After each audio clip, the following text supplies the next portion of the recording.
Quem aqui já não se viu ansioso? Quem aqui não é ansioso? Sabe o que a estatística diz? Que 63% dos brasileiros são ansiosos. Quanto, gente? 63% dos brasileiros são ansiosos. Se somado a 53% dos brasileiros que são depressivos, está todo mundo doente. Não é verdade? Então, esse assunto é um assunto muito presente, muito hoje, muito agora, e tem muito para nos ensinar, tem muito para a gente aprender. Então, vamos lá para Filipenses, no capítulo 4. Acho que eu estou procurando Filipenses capítulo 6 aqui, não estou achando de jeito nenhum. Que obra é essa, gente? Então, Filipenses capítulo 6, mas não tem, eu anotei errado. É Filipenses capítulo 4. Aleluia. Filipenses capítulo 4. Dá um aleluia aí, gente. Vocês são de Deus, não são? Estão animados? Eu gosto de falar o seguinte: não deixe o frio esfriar a sua fé. Até porque não está tão frio assim, né? Eu estou querendo pedir um ventilador já. Né? Filipenses capítulo 4, do 4 ao 6. Quem achou aí, diga aleluia. Quem não achou, o pessoal vai colocar ali na projeção para você ser abençoado 2 vezes, né? Na sua Bíblia, a projeção, aleluia. Filipenses capítulo 4, o verso 6, aleluia, verso 6, diz assim: não andeis ansiosos por coisa alguma, mas em tudo, pela oração e súplica, apresentem seus pedidos a Deus, e a paz de Deus, que excede a todo entendimento, guardará o vosso coração e mente em Cristo Jesus. Amém? Então, aqui Paulo, ele traz para nós uma fórmula, ou ele sugere, né? Tem outras fórmulas da Bíblia de como vencer a ansiedade, mas Paulo traz 3 coisas aqui muito poderosas contra a ansiedade. E a primeira coisa que Paulo traz é o seguinte: ele fala assim, não andem ansiosos. Como você não vai estar ansioso? Apresentem seus pedidos a Deus. Com base no quê? Primeiro, ele fala o quê? Vamos lá, filha, com base no quê? Ele primeiro fala que nós devemos, para não estar ansiosos, nós devemos o quê? Orar pela oração. Diga, oração. O que é orar? Falei semana passada. Oração, basicamente, é a ação de falar com Deus. O que é, gente? A ação de falar com Deus. Orar é isso. Orar não é falar, não. É a atitude, a ação de falar com Deus. Falar com alguém que você crê. E aí falamos semana passada que muitos oram e permanecem ansiosos. Quem está comigo até aqui? Está lembrando, Leandro? Você está acordado, Leandro? Aleluia. Né? Lembra que eu falei disso? Muitos oram e continuam ansiosos. Por que continuam ansiosos? Porque oram na posição errada. Exemplo, tem gente que ora apenas como um religioso. O pastor fala assim, vamos orar agora? O que a pessoa faz? Ela levanta e automaticamente ela começa a orar. É assim ou não? Vamos, gente, é assim ou não? Ela começa a orar. E faz uma oração. Se o pastor demorar orando, meu bem, né? Se o coração começa a orar e dispara orando, né, meu bem? Né? A pessoa vai orando junto. E aí, quando o pastor fala, amém, aí a pessoa fala o quê? Amém. Aí você pergunta para ela assim, ok, nossa, que oração poderosa. Não, muito boa oração. O que você orou? A pessoa, isso aí não, eu estava orando aí, foi uma bênção. Quer dizer, Jesus vai chamar isso de vãs repetições. Quer dizer, você falou um monte de coisa que quase nenhuma delas saiu do seu coração. Foi fruto apenas da sua boca. O que você espera receber numa condição dessa? Provavelmente nada. Pegou, gente, que eu acabei de falar? Então nós temos que orar na posição certa. Tem gente que está ansioso e vai continuar ansioso porque ele ora totalmente, estou orando. Você orou? Orei. Quanto tempo você orou? 15 minutos. O que você falou com Deus? Ah, não sei, foi uma bênção, eu senti uma presença. Amém. Então o importante foi você sentir a presença, mas a sua oração foi apenas um monte de repetição. Porque nós precisamos orar como filho. Diga, orar como filho. Só estou passando rapidinho o que eu falei semana passada. Orar como filho. O que é orar como filho? Quem aqui é pai? O filho vai pedir. Vocês têm filhos, os filhos estão ali, ó, os filhos dos irmãos ali, abençoados. Quando eles chegam para pedir a gente alguma coisa, como é que o filho vem? Ele vem na certeza que se o pai puder, ele vai fazer, ou não? O filho já vem com isso na cabeça. Se meu pai puder, inclusive os mais inteligentes, né? Eles chegam assim: ô pai, o senhor pode? Quer dizer, como é que estão as coisas? Quer dizer, ele já dá uma analisada como está a coisa, para depois fazer o pedido. Então, orar como filhos é orar na certeza de que você tem um pai que quer te dar. Nenhum amém, gente. Eu sou as meio baixinho, né? Então, orar como filho é orar na certeza. O pai quer me dar. E nós temos um negócio melhor, que o ser humano é limitado. Deus não. Ele pode te dar qualquer coisa. Olha isso. Então, orar como filho é orar na certeza de que Deus... Olha que coisa poderosa. É orar na certeza de que Deus pode me dar. E a segunda coisa, Ele quer te dar. A terceira coisa, depende da sua oração. Depende de como você ora. Está vendo? Então, isso nós falamos semana passada. Se você não assistiu, assiste lá. Hoje, eu quero usar a segunda coisa que Paulo fala para vencermos a ansiedade, ou não estarmos ansiosos.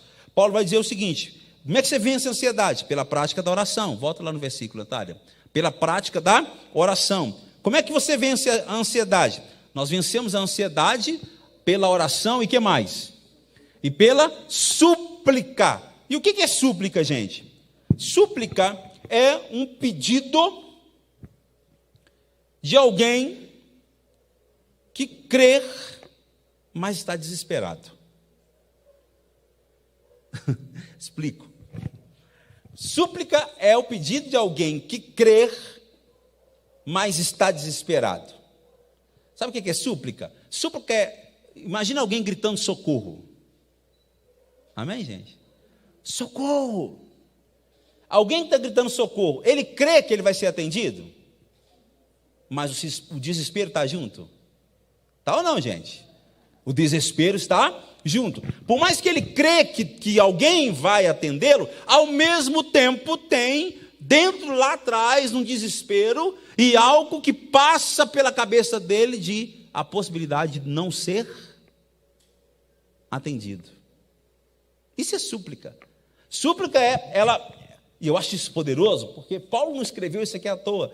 Nada na Bíblia está à toa. Quando eu vejo essas coisas assim, bem explicadinho, eu falo, tem alguma coisa aqui que Deus vai me falar. Porque não, alguém fala assim, quando Paulo fala de oração e súplica, está falando a mesma coisa. Não, irmão, não é a mesma coisa. Orar, você faz na condição de filho. Eu sei que o pai pode me dar. Suplicar, acontece algo que é paradoxo dentro de nós. Na hora da crise, você crê e não crê ao mesmo tempo. Ou não? Vamos lá, irmão, vamos jogar a capa fora. Na hora da crise, você está assim, aleluia, Deus vai fazer. Se deixa você sozinho, você vai para... Será? Oh, meu Deus, tem misericórdia, meu Pai. Existe algo que acontece dentro de nós, que é a fé paralelo à incredulidade. E isso muitas vezes é resultado do momento, da crise do momento, do problema que você está enfrentando no momento. E aí você está aqui crendo, aleluia, Deus vai fazer. Mas lá no seu íntimo existe um desespero. Ou não, gente? Então vou te dar um exemplo aqui. Você vai no médico, porque tem gente que acha que é mais santo que os outros. Tem gente que acha que não é, que eu estou falando bobagem. Mas você vai no médico, o médico vira para você e fala assim, você tem 3 meses de vida. Quem aqui crê em Jesus? Quem aqui crê que Jesus cura? Mas você com um diagnóstico desse, você está com câncer, 3 meses você vai morrer. Você vai sair de lá rindo? Deus é bom, estou com câncer. Por mais que você crê que Deus cura, é assim ou não, Tim? Por mais que você crê que Deus cura, vai bater dentro de você o quê? Um desespero, meu irmão. Você é ser humano. Ah, meu Deus, 3 meses. Oh, Senhor, me cura. 3 meses. O 3 meses bate o tempo todo na cabeça. Tem.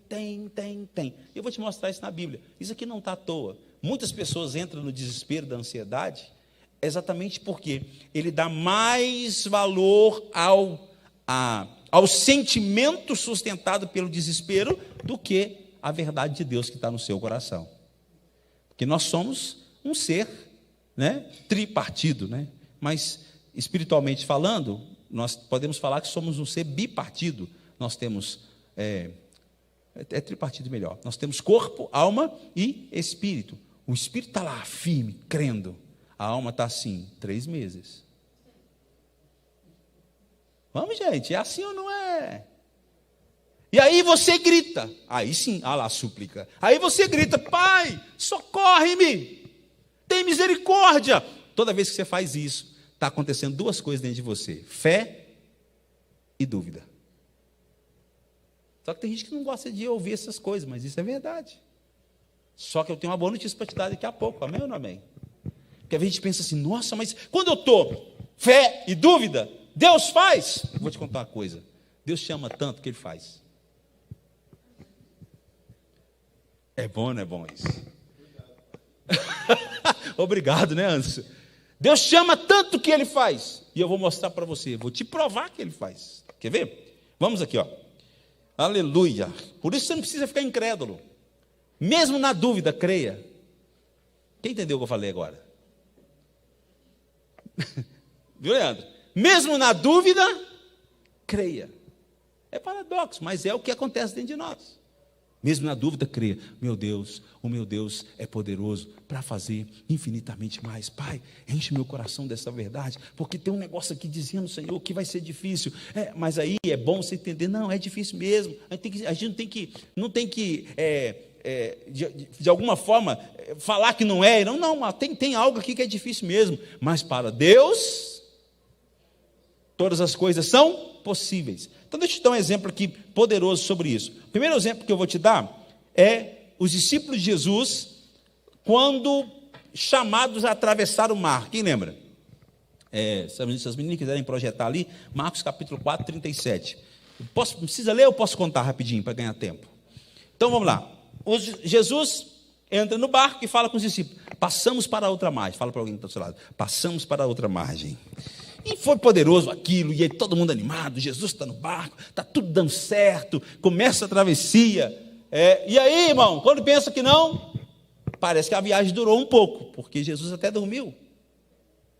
Então a viagem durou um pouco. E nessa viagem, quando pensa, começa a soprar, a ventar e aquela confusão. Isso acontece na nossa vida, sim ou não? Está tudo bem, daqui a pouco o vento sopra. E aí, Jesus está no barco. Mas o que aconteceu com os discípulos? Jesus estava no barco, eles sabiam que Jesus estava no barco, eles tinham uma palavra de Jesus que eles iam passar para o outro lado, mas na crise eles entram onde? No desespero. Agora, o que prova que eles estavam crendo e incrédulos ao mesmo tempo? Primeira coisa que prova isso eles vão chamar Jesus. Por que eles chamam Jesus? Hein, gente, vamos lá. Por que eles chamam Jesus? Porque eles sabiam do poder que Jesus tinha. Quando eles chegam para Jesus, eles dão uma palavra dentro desse contexto paradoxo que eu estou dando para vocês aqui. Eles falam assim, mestre, não te importa que morramos? Ao mesmo tempo eles estão falando de fé e ao mesmo tempo eles estão falando de incredulidade. Mestre, não te importa que morramos? Eles estão dizendo para Jesus assim, o senhor pode fazer alguma coisa, mas o senhor está dormindo. E nós estamos morrendo aqui. Então, ao mesmo tempo que eles creem, coração, eles estão na crise. Você passa por isso ou não? Passa ou não, gente? E isso muitas vezes é motivo de ansiedade do nosso coração, porque será que Deus vai fazer quando eu estou assim? Pois é, meu irmão, vou te confessar meu pecado. Na maioria das vezes eu estou assim, só que eu sei que Deus vai fazer. Você acha que tudo que eu penso, que projeto, vai ser? Não, às vezes lá dentro está difícil, nós estamos na pandemia, não sei o quê. mas sabe crer na incredulidade? Não sei se vocês estão entendendo o que eu estou falando, não. Hã, Cláudio? Abraão creu contra a esperança. É isso aqui. Sara estava rindo, porque Abraão com 90 e tantos anos, esse homem aí... Ela, já sem nenhum movimento no ventre, não tinha mais menstruação, menopausa, tinha passado, tinha acabado, era tudo. A Sara põe a mão e fala, daqui não vai rolar nada não. E a Bíblia diz que Abraão creu, boa lembrança, ele creu contra a esperança, quer dizer, não tinha esperança, mas tinha uma palavra. Aleluia. E aí os discípulos chegam para Jesus e falam, não te importa que morramos? Eles estão dizendo, o Senhor pode fazer alguma coisa, mas a gente está desesperado. Nos ajuda com isso, nós estamos desesperados. Jesus levanta e fala, homens de pequena fé. Pequena fé que é isso? É você crer, mas ao mesmo tempo ser meio que na alma dominado por um sentimento de, será? Fala amém, gente, me ajuda a pregar. Só que quando você fala amém, eu entendo que você está entendendo. E que é algo que acontece com a gente. Vou te dar outro exemplo. Quer ver que é poderoso? Outro exemplo é o pai daquele menino com a crise. O menino com a crise epilética. Quem lembra? Ele pega o menino, os discípulos de Jesus estavam lá, ele leva o menino, Marcos capítulo 9, Natália. Marcos capítulo 9, a partir do verso 16. Eles levam o menino até os discípulos de Jesus e os discípulos não deram conta de expulsar aquele demônio, não. O negócio lá era legião mesmo, estava feio. Quando o demônio sair, não fica triste, não, porque às vezes acontece. Às vezes acontece, né? E os discípulos estavam lá meio atribulados, e Jesus chega e eles estavam discutindo entre eles, como é que é isso? Não expulsa o demônio não sai, e não sei o quê. Jesus chega, o que vocês estão discutindo aí? E aí logo o pai se manifesta, né? Olha, eu trouxe meu filho para os seus discípulos repreender a enfermidade deles, só que não deram conta. Jesus falou, traz o menino, né? E aí o pai vai falar, crendo ou não crendo, o pai vai falar assim, se o senhor pode, faz alguma coisa. Jesus fala, se podes? Cadê o versículo? Cadê os textos? Vai passando o pessoal ver. Marcos capítulo 9. Se podes, faça alguma coisa. E aí Jesus fala, se podes, tudo é possível ao que crê. E o pai? Ao pai igualzinho eu e você. Eu creio. Mas o texto não sai. Eu creio, mas ajuda-me na minha incredulidade. O que o pai está falando? Jesus, eu sei que o senhor pode fazer, mas eu estou na crise. Eu estou no desespero.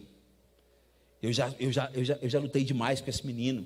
Desde a infância que esse menino é endemoniado. Não, mas é verdade, está no texto lá. Desde a infância que esse menino é endemoniado. E o Espírito pega esse menino, uma hora, imagina meu bem, uma hora pegava o menino e jogava no fogo. O pai tirava o menino do fogo queimado. Outra hora jogava o menino no rio profundo. O pai, era um negócio complicado aquilo. E o pai, com certeza, pelo contexto, o pai era alguém de fé, alguém religioso. É mais ou menos assim, era alguém que buscava a Deus. Mas a coisa não resolvia. E aí agora diante de Jesus ele vai dizer, eu creio, mas ajuda-me na minha incredulidade. O que é essa expressão? Eu creio, mas ajuda na minha incredulidade. É súplica. É pedido de socorro. Tem a parte que eu creio, mas tem a parte do desespero. Eu não dou conta mais disso. Está entendendo o que eu estou dizendo? Outro exemplo, para a gente terminar hoje, que aí eu falo do outro tópico semana que vem, porque senão fica muito cansativo. Né? A gente não quer ser cansativo aqui no meio de semana, não. Já 9h11 já. Passa muito rápido, gente. Amém? Pode só terminar isso aqui? Semana que vem a gente fala da outra parte. Outro exemplo é João 11, 21 em diante. Vai seguindo. João 11, 21 em diante. O que está lá em João 11? João 11 vai contar a história da ressurreição de Lázaro. Quem lembra? Aí Marta e Maria mandam chamar Jesus, e Jesus está lá em outra cidade, e Jesus amava Marta, Maria, Lázaro, eram famílias que tinham, né, o amor do Senhor, isso aqui é uma outra mensagem que eu quero falar um dia desse. Não confunda ser amado e não ter problema, tá? Isso é uma outra coisa. E eles eram amados do Senhor, só que tiveram um problema. E Jesus continuou onde ele estava. Chegou lá 4 dias depois. Isso tem uma explicação teológica, não vou entrar nesse mérito agora. Mas quando Jesus chega, a Marta chega e diz: Mestre, se tu estivesses aqui, meu irmão não teria morrido. Parece que é alguém de muita fé falando, sim ou não? Vamos, gente. O Senhor, Cleide, o Senhor é a solução para o meu problema. Chegou Jesus, agora o problema resolve. Aí Jesus fala: não, mas seu irmão vai ressuscitar. Está por aí? O seu irmão vai ressuscitar. A Marta: não, eu sei que ele vai ressuscitar, mas no último dia. Ela não acabou de falar que Jesus era a solução? Se tu estivesses aqui, meu irmão não teria morrido. Ela está dizendo o seguinte: agora o Senhor chegou, o problema vai ser resolvido. Aí Jesus fala: não, mas ele vai ressuscitar. Aí olha o desespero. Eu sei que ele vai ressuscitar no último dia. Muito provavelmente no coração de Marta estava assim: eu sei que o Senhor pode fazer, mas não vai ser agora. E aí continua, né? Jesus diz: eu sou a ressurreição e a vida. Quem crê em mim, ainda que esteja morto, viverá. E a Marta: e quem vive em mim não morrerá eternamente. Você crê nisso? O que ela responde? Está igualzinho o outro pai do menino lá. Eu creio, Senhor. Mas eu creio, mas eu não creio que vai ser agora. Viu? Eu creio, mas tem um lado meu que diz que não vai ser agora. E Jesus vai seguir uma conversa aí, vai chamar a atenção dela carinhosamente, e o processo acontece. Aí quando chega lá na frente, Jesus pede para levá-lo até em frente ao túmulo. Está comigo aí no seu raciocínio? E chega no frente do túmulo, Jesus fala o quê? Diga comigo assim: a hora do milagre. Meu irmão, até nessa hora, às vezes o nosso coração rouba a nossa fé. Jesus ali, lembra? Eles que mandaram chamar Jesus. Jesus chega, agora Jesus está diante do túmulo. Jesus dá uma palavra: tira a pedra. A Marta: ih, não, já está fedendo já, tem 4 dias. Observa, ao mesmo tempo que ela acreditava que Jesus podia fazer, ao mesmo tempo ela estava dominada por um sentimento de perda, de desespero, de que alguma coisa não daria tão certo. Está fedendo, vai ser difícil. E se Lázaro não levantar? Isso estava passando na cabecinha dela. Ela sabia que Jesus podia fazer, mas lá dentro ela estava na crise. Aí tira a pedra. Jesus, tem 4 dias. 4 dias. Está cheira mal. Jesus era muito educado, né? Jesus era bonzinho demais. Né? Paciente, a mãe da paciência, né? Tira a pedra, Marta. Eu já te falei, Marta, se você crer, você vai ver a glória de Deus. O que você precisa é crer, mesmo na dúvida. Gente, sai daqui pensando nisso hoje, sua vida, vocês vão conquistar coisas poderosas. Porque quando a dúvida toma o nosso coração, a gente entra num estado de incredulidade, sim ou não? Se a gente valoriza a dúvida, não valorize a dúvida, porque esse é o seu lado humano, esse é o seu lado humano, é o lado da carne, aquilo que Paulo fala o tempo todo, que a carne milita contra o Espírito. No Espírito eu sei que Deus vai fazer, a carne fala assim: não é bem assim. Quem está comigo aí? No Espírito você está crendo que Deus é poderoso para fazer, e a carne está dizendo: olha, você já passou por isso e não deu muito certo. Então, o tempo todo a carne pelejando ali, lutando contra o Espírito. Não dê ouvidos à carne. Mas eu preciso viver num mundo onde eu desconheço a carne. Não, é isso. Por isso que eu estou te explicando. Que quando você aprende a fazer súplica, é só se lembrar, é o grito de socorro. É alguém que crê, mas está no desespero. E lá na cabeça dele passa a possibilidade de também não ser atendido. Quem já passou por uma prova aí e teve que pedir socorro? Uma vez 3 bandidos me pegou, mas me deu um couro. Eu apanhei tanto. E eu gritava socorro, não aparecia ninguém. Mas eu gritava. E o Raider comeu. Eles pegaram um Raider grande, meu irmão. É porque é o seguinte, eles vieram me assaltar e eu achava que era muito bom. Veio um assaltar e eu achei que eu podia revidar. E eu acertei ele bem no nariz, o melado desceu. Aí ele só fez assim, ó, subiu aqui, speed, sabe? Veio mais 2, mas eu apanhei tanto, irmão. Mas eu apanhei. Você lembra, meu bem? Mas eu apanhei tanto, meu Senhor. Ficou tudo roxo aqui em mim assim, porque eu defendia só o rosto, o resto. Ou eu defendia o rosto, ou apanhei. E aí, naquele momento, socorro, socorro. Você acredita que alguém pode vir, mas ao mesmo tempo você está ali tomando um couro e fala, acho que eu vou morrer aqui mesmo. Eu não sei se o socorro vai ser atendido. Está entendendo o que eu estou dizendo? Paulo está dizendo, olha, se você estiver nesse estado, continue suplicando. Amém? Continue clamando. Continue clamando e enche o seu coração de fé. Independente do que está pairando ou passando dentro da minha alma, eu tenho um Deus que pode todas as coisas. Eu tenho um Deus que vai fazer, não porque eu mereça, porque se você olhar para a sua incredulidade, para a dúvida, você não merece, ou não? Você não merece, se você está com dúvida, você não merece receber. Mas Deus vai fazer isso porque Ele sabe. Lembra de Salmo 103? Lá o salmista vai dizer que o Senhor, Ele sabe do que somos formados. E que nós somos formados do pó. Ele sabe disso. E Ele não nos trata conforme a nossa realidade natural. Porque se fosse nos tratar assim, Ele tinha que condenar todos nós. Mas Ele te trata como um pai que ama o filho. Paulo diz, começa a orar como filho. E agora, suplica como um filho também. Continue crendo que você tem um pai que te ama e que vai vir em direção a você com socorro. Amém? Então, livre-se de toda e qualquer ansiedade. Como? Apresentem seus pedidos a Deus com oração e que mais, gente? Com suplicar. Esse tipo de mensagem, tem gente que não tem coragem de pregar. Porque acha, você vai ensinar para o povo que fé e incredulidade andam junto? Eu quero que me ensine que não. Quero que me ensine que não. Porque como ser humano, nós temos o lado humano ou não? Se fosse assim, você não podia ter ansiedade, porque você é crente. Pronto, aí fechou. Então você não pode ser ansioso, não, você é crente, você crê em tudo que Deus resolve tudo. Então por que ansiedade?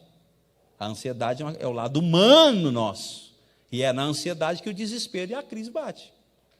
E é lá no lado humano é que a gente fica, meu Deus, meu pai. É ou não é, gente? Quem já teve que levantar de madrugada e fazer uma oração porque bateu a ansiedade?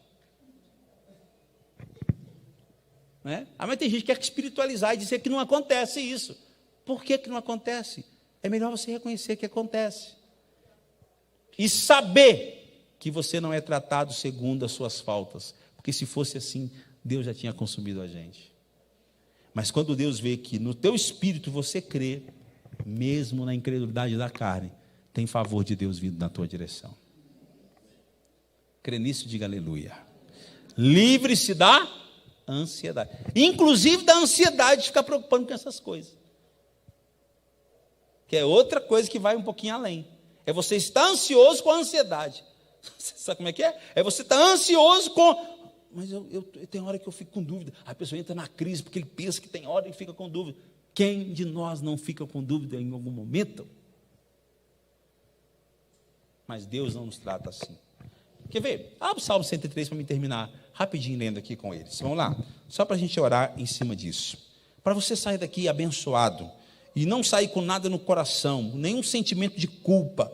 Por mais que às vezes a dúvida bate, o desespero bate, isso é questão da nossa, diga comigo, humanidade. E meu irmão, tem dia que eu entro na crise, tem dia que eu tenho que tomar remédio. Teve uns meses passados que eu tive que tomar 3 meses de remédio, porque eu estava em tempo de pirar. E vocês viram alguma coisa? Cheguei aqui, preguei do mesmo jeito. Orei do mesmo jeito.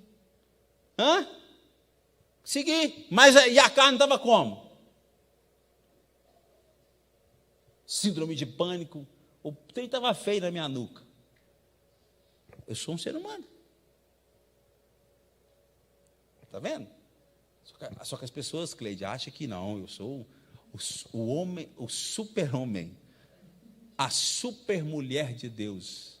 Para com isso, porque uma hora você entra numa crise aí, e é perigoso você entrar numa crise maior, porque você achava que era, e ficou revelado para você que você não é. Melhor eu me conhecer sabendo que eu não sou, e depender totalmente do Senhor. Amém? Acabou? Salmo 103. Vamos ficar em pé um pouquinho então, para a gente ler isso aqui, e a gente orar? Aleluia. Foi abençoado? Quem vai sair da ansiedade aí em nome de Jesus?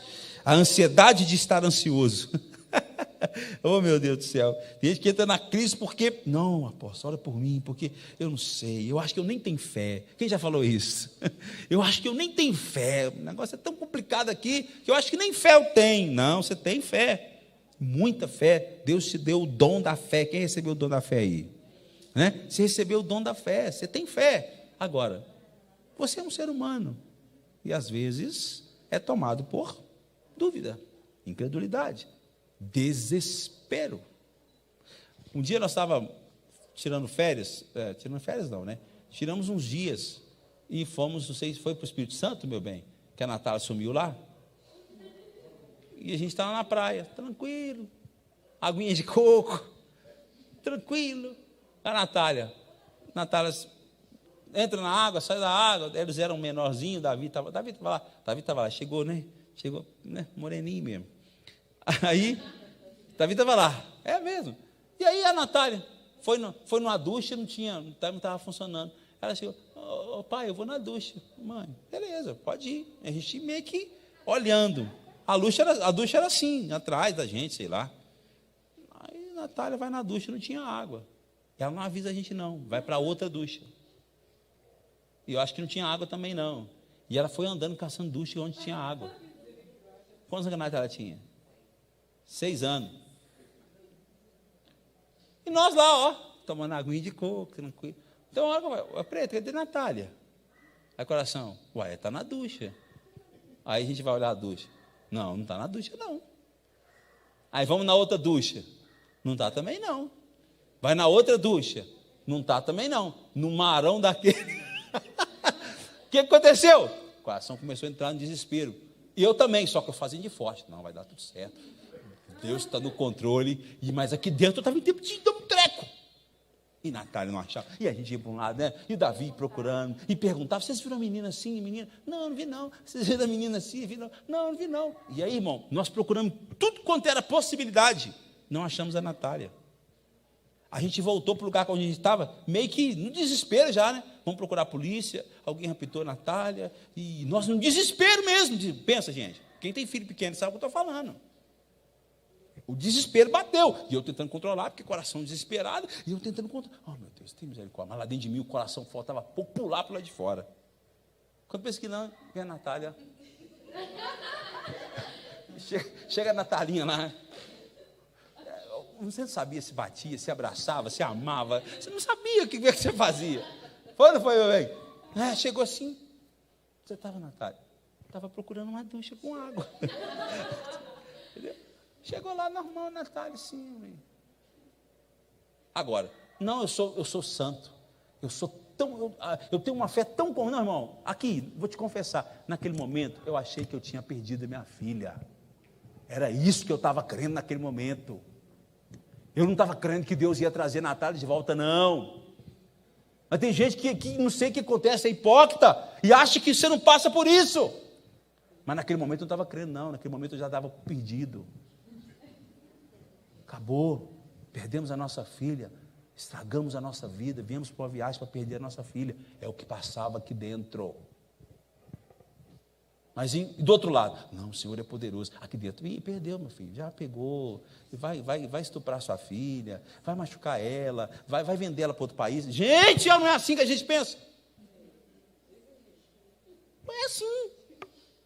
E eu, no nosso desespero, coração desesperado, mas o outro lado dizendo, Deus é poderoso, Deus é poderoso. Mas o outro lado, o fato estava ali, qual era o fato? Cadê a menina? Então a gente precisa aprender essas coisas. Salmo 103, vamos lá, a gente vai orar. Você não é um super-homem, aprenda a lidar com as crises. E saiba Você tem um Deus que pode todas as coisas. Mesmo na dúvida, suplique. Está percebendo o que eu estou falando? Mesmo quando a dúvida bater no seu coração, grite: socorro, eu preciso do Senhor. Mesmo que você chega para Jesus e fala: não te importa que morramos. Jesus fala: mas que homens de pouca fé, meu Deus. Vai lá, Jesus, olha, para o vento, palma tudo aí, palma tudo. Olha para eles: onde é que está a fé de vocês? Tudo bem, não importa. Mesmo se ele quiser me dar uma cajadada, eu vou continuar suplicando aí. O negócio o desespero tomou meu coração. Eu vou continuar suplicando. Achou, minha filha? Salmo 103, verso 1. Aleluia. Bendiz ao Senhor a minha alma. Bendiga ao Senhor todo. Estou falando de você que deu trabalho lá. Bendiz ao Senhor todo o meu ser. Bendiga ao Senhor a minha alma. Não se esqueça de nenhuma de suas bênçãos. Vai tomando posse. É Ele quem perdoa todos os seus pecados e cura todas as suas doenças, que resgata a sua vida de onde? Da sepultura, e o coroa de bondade e compaixão. Quem está sobre a sua cabeça aí? Bondade e compaixão do Senhor todos os dias, que enche de bens a sua existência. Você veio nu, está vestido, tem casa, tem roupa, enfim, tem tanta coisa, né, gente? Tem uns armários que está precisando esvaziar e doar um bocado de roupa, abençoar um bocado de gente. Que enche de bens a sua existência, de modo que a sua juventude se renova como a águia. Somos renovados todos os dias. O Senhor faz justiça e defende a causa dos oprimidos. Ele manifestou os seus caminhos a Moisés, seus feitos aos israelitas. O Senhor é compassivo. Aqui começa, ó. O Senhor é compassivo e misericordioso, muito paciente. Não pensa que você entrou na crise, que Deus vai descer o cajado em você. Não, Ele é paciente. Ele olha para você e fala: meu filho, lá de novo. Olha o Natanael lá. Está me dando trabalho para contar os cabelos que estão caindo. A Bíblia diz que ele sabe quantos cabelos nós temos na cabeça. Enquanto você está preocupando com coisas, Deus sabe quantos fios de cabelo você tem na cabeça. Olha lá, muito paciente, cheio de amor, não acusa sem cessar. Deus não fica falando que você é rebelde ou incrédulo, Ele não fica fazendo isso. Ele sabe que você é. Não acusa sem cessar, nem fica ressentido para sempre. Até quando você fala bobagem, Ele não fica ressentido para sempre, não. Ele entristece.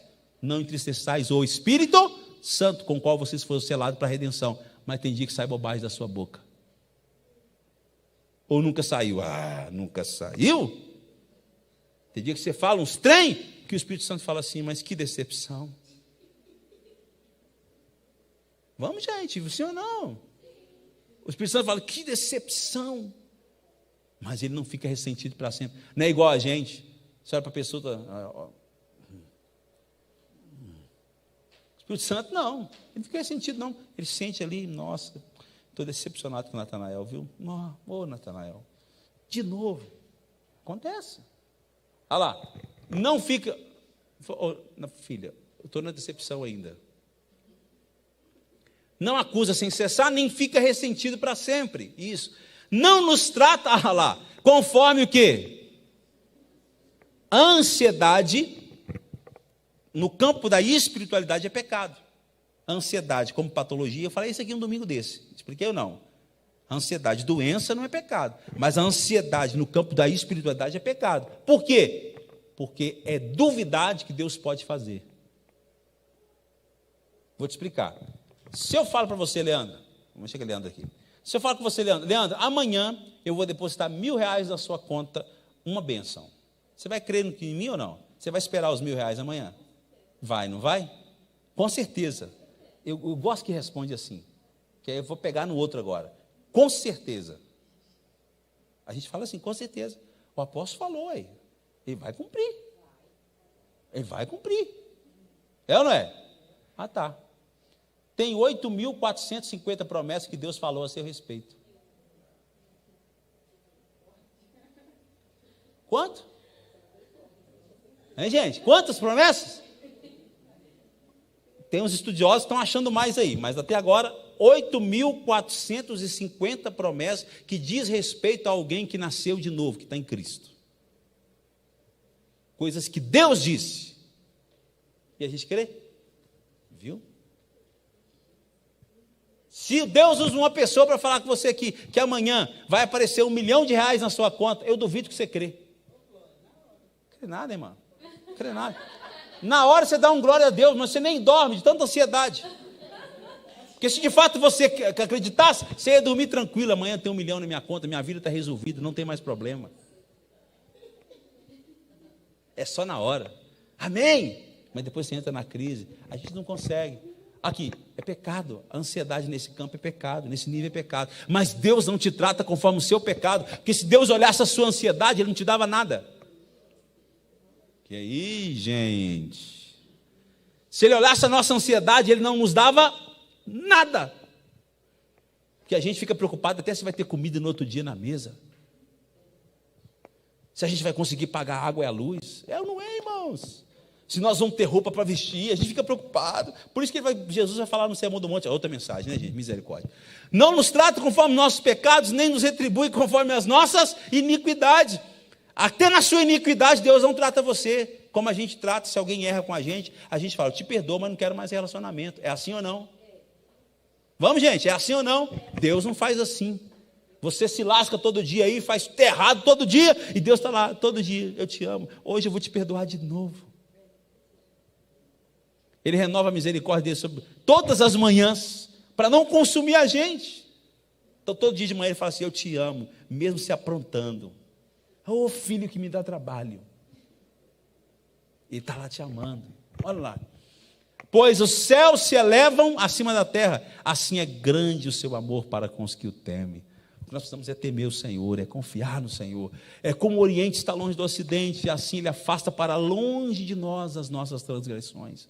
Como um pai tem compaixão dos seus filhos, assim o Senhor tem compaixão dos que o temem. Isso aqui é importante, só um tiquinho. Tem compaixão dos que o temem. O que é temer ali? Não é ter medo, nada disso. É crer, irmãos. É crer que você tem um Deus. Eu tenho um Deus que não vai deixar essa luta me matar. É crer que você tem um Deus. Eu tenho um Deus. Eu lembro do salmista Davi. Ainda que eu ande pelo vale de sombra da morte, o Senhor vai estar lá. Eu tenho um Deus. Oh, poderoso isso, irmão. Pois Ele sabe do que somos formados. O que você é formado? Pó e cinza. Isso aqui, essa coisa esquisita. Um dia o espírito vai ser tirado desse corpo, e 3 dias depois vocês não vão querer me ver mais. Olha, ele era uma bênção, mas deixa ele enterradinho aí mesmo. Ninguém vai me querer levar para casa. Porque isso aqui é pó, vai virar pó, poeira, vai virar lixo. Né? Só que Deus não trata a gente assim. A vida do homem é semelhante à relva lá. Floresce como a flor do campo, que se vai quando sopra o vento. Tampouco sabe mais o lugar em que ocupava. Esse salmo é poderoso, não dá? Vamos ficar algumas quinta-feiras estudando esse salmo. Lembra do Salmo 34? Lembra? Que se vai quando sopra o vento, tampouco se sabe o lugar onde ocupava. É o ser humano. Mas o amor leal do Senhor, o seu amor eterno, está com os que o temem. Está vendo? Temer aqui é confiar. E a sua justiça com os filhos dos seus filhos, com os que guardam a sua aliança e obedecem aos seus preceitos. Oh, maravilha! O Senhor estabeleceu o seu trono no céu, como rei domina sobre tudo que existe. Bendiga ao Senhor, vocês, seus anjos poderosos, que obedecem a sua palavra. Agora uma palavra para nós.